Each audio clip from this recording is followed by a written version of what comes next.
அனைவருக்கும் வணக்கம். திருப்பரங்குன்றம் மலையானது தற்பொழுது தமிழகமெங்கும் பேசுபொருளாகியுள்ளது. திருப்பரங்குன்றத்தில் முருகப்பெருமானும் தெய்வானையும் அங்கு தம்பதி இணையாக அங்கே வழிபாடு நடைபெற்று வருகிறது. திருப்பரங்குன்றத்தின் மலை மீது சிக்கந்த் தர்கா என்று ஒரு தர்காவும் உள்ளது. அங்கும் முஸ்லீம்கள் வழிபாடு செய்வதற்காக சென்று வருகிறார்கள். கடந்த டிசம்பர் மாதம் 25ஆம் தேதி ராஜபாளையத்தை சேர்ந்த ஒருவர் ஆளுடன் நேர்த்திக்கடன் செலுத்துவதற்காக திருப்பரங்குன்றம் வந்தபொழுது காவலர்களால் தடுத்து நிறுத்தப்பட்டார். அதன் பிறகு மாவட்ட ஆட்சியருக்கு மனு கொடுக்கப்பட்டு ஆடியோ முன்னிலையில் பேச்சுவார்த்தை நடத்தப்பட்டது.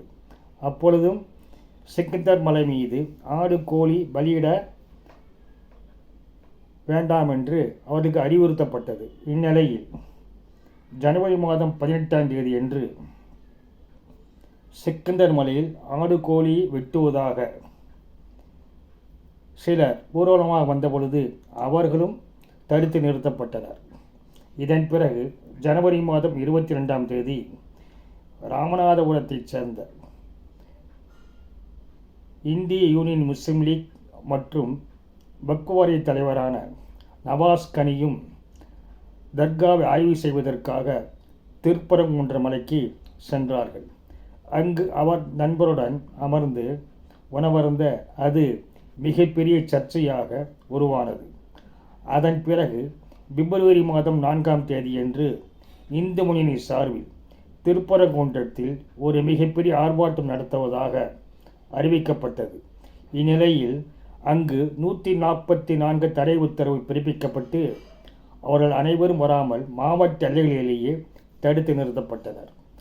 இந்த நிலையில் மதுரை கிளை உயர்நீதிமன்றத்தில் ஒரு மனுவானது தாக்கல் செய்யப்பட்டதில் சுமார் மாலை 4 மணி அளவில் வந்த தீர்ப்பில் மதுரையில் உள்ள பழங்காநத்தம் பகுதியில் ஆர்ப்பாட்டம் செய்து கொள்ளலாம் 5 மணி முதல் 6 மணி வரை என்று பிப்ரவரி 4ஆம் தேதியே உத்தரவு பிறப்பிக்கப்பட்டது. இதனை அடுத்து அங்கு ஆயிரக்கணக்கான மக்கள் கூடி ஆர்ப்பாட்டம் நடத்தினார்கள். அதில் பெரிய அளவில் பெண்களும் கலந்து கொண்டனர். அதாவது தடை உத்தரவு பிறப்பிக்கப்பட்ட நிலையில் 1 மணி நேரத்தில் எப்படி இவ்வளவு ஒரு பெரிய கூட்டமானது கூடியது என்றும் பெண்கள் மிக பெரிய அளவில் எப்படி கூடினார்கள் என்றும் தமிழகமெங்கு மிக பரபரப்பாக பேசப்பட்டது. திருப்பரங்குன்றத்தின் மலை வரலாறு என்ன, அங்குள்ள முருகனின் வரலாறு என்ன என்பது கடைச்சங்க இலக்கியங்களிலிருந்து 10ஆம் நூற்றாண்டு வரையில் பல இலக்கிய நூல்களில் காண கிடைக்கின்றன. கடைச்சங்க காலம் என்பது கிமு 500 முதல் கிபி 1ஆம் நூற்றாண்டுக்கு இடைப்பட்ட காலமே கடைச்சங்க காலமாகும். கடை தமிழ் சங்கத்தில் 49 புலவர்கள் இருந்தார்கள். அதில் தலைமை புலவராக மதுரை கனக்க நாயனாரின் மகனான நக்கீரர் அவர்கள் இருந்து வந்தார்கள். அவர்தான் திருமுருகாற்றுப்படை என்ற நூலை எழுதினார். சங்க இலக்கியங்களில் 10 பாட்டில் முதல் நூலே திருமுருகாற்றுப்படை. இதற்கென ஒரு வரலாறு உண்டு. அதாவது நக்கீரர் வாழ்ந்த காலத்தில் கக்கிமுகி என்ற பெண் பூதமானது மிக சிறந்த சிவபக்தியாக இருந்தது. சிவபூஜையில் யாராவது தவறு செய்தால் அவரை சிறைப்பிடித்து திருப்பரங்குன்ற மலை மீதுள்ள குகையில் அடைத்துவிடும். 1000 பேர் சென்ற பின்பு அவர்களை விழுங்கிவிடும். இந்நிலையில் நக்கீரர் அவர்கள் தலையாத்திரை சென்ற பொழுது ஒரு குளத்தில் குளித்துவிட்டு சிவபூஜை செய்ய முற்பட்ட பொழுது அவருடைய கவனத்தை சிதறடிக்க கற்கிமிகி பூதம் என்ன செய்தது என்றால் மிகப்பெரிய உயரமான மரத்தின் மீது அமர்ந்து கொண்டு ஒரு இலையை கீழே போட்டதில் 2ஆக பிரிந்தது. ஒரு இலை மீனாகவும் இன்னொரு இலை பறவையாகவும் மாற மீன் பறவையை குளத்திற்குள் இழுக்க பறவையானது மீனை கரைக்கு இழுக்க இந்த அற்புதமான வினோதத்தை நக்கீரர் பார்க்கின்ற பொழுது சிவபூஜையில் கவனக்குறைவு ஏற்பட்டதால் நக்கீரரை கக்கிமிகி பூதமானது சிறைப்பிடித்து திருப்பரங்குன்றத்தில் உள்ள குகையில் அடைத்து வைத்தது. இந்த 1000 பேரையும் காப்பாற்ற வேண்டும் என்பதற்காக நக்கீரர் அவர்கள் முருகனை துதித்து உலகம் ஓப்ப என்ற திருமுருகாற்றுப்படையில் 6 படை வீடுகளை குறித்து மிகச்சிறந்த பாடல்களை எழுதினார். அதன் விளைவாக முருகன் தன் வேலை கொண்டு அந்த குகையை பிளந்து கக்கிமிகு பூதத்தையும் பிளந்து அனைவரையும் காப்பாற்றினார்கள்.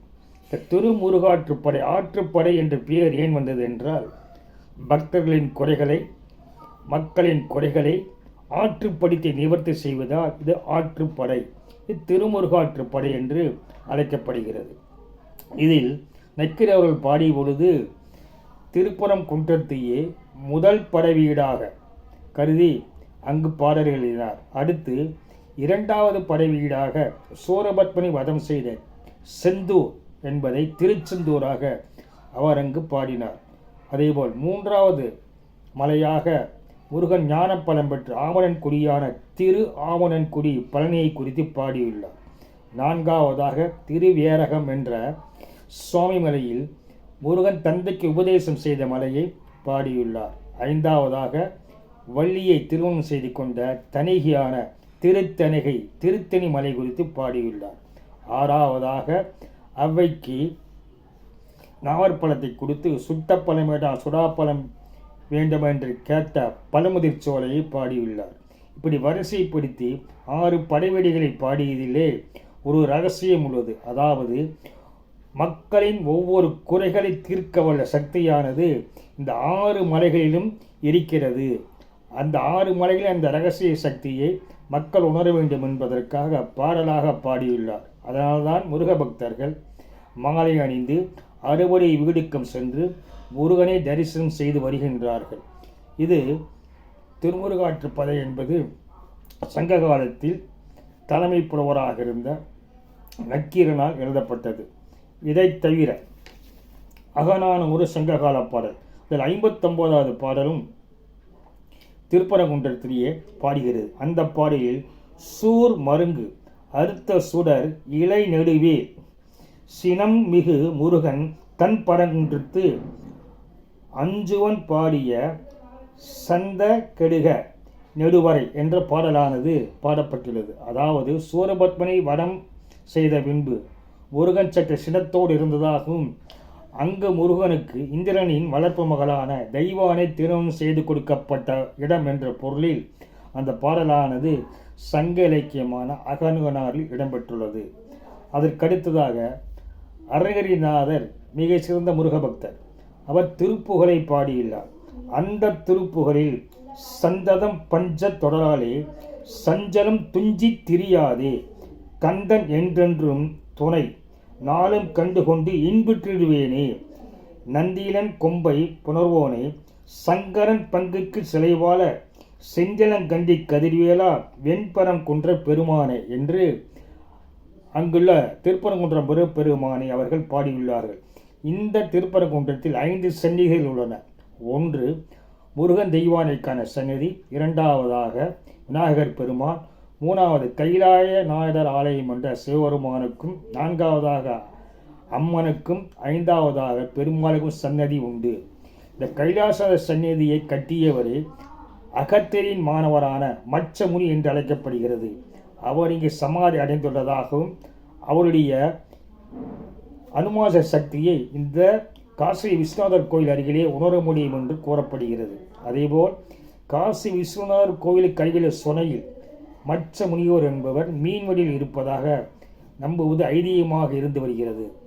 இந்த திருப்பரங்குன்ற மலையானது 6 குன்றுகளாக ஒரே மலையாக சென்று திருப்பரம் குன்றம் என்று அழைக்கப்படுகிறது. முன்னிலிருந்து பார்க்கின்ற பொழுது சிவலிங்க வடிவமாக தெரியும் என்று அழைக்கப்படுகிறது.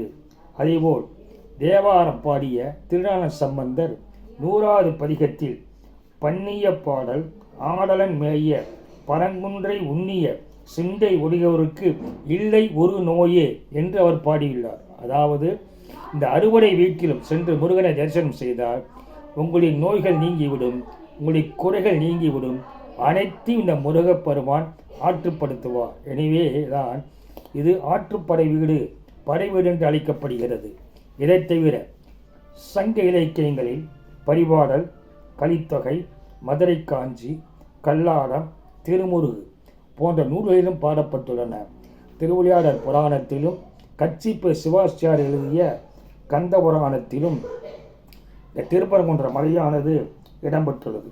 இப்படி பல்வேறு இலக்கிய நூல்களில் கடைச்சங்க காலமான கிமு 500 முதல் கிபி 10ஆம் நூற்றாண்டு வரையில் திருமுருகாற்றுப்படை முதற்கொண்டு கச்சிப்பை சிவாச்சாரி எழுதிய கந்தபுராணம் வரையில் இந்த 6 படை வீடுகளின் பெருமைகளை அங்கே பாடப்பட்டுள்ளன என்பதை நாம் அறிந்து கொள்வோம்.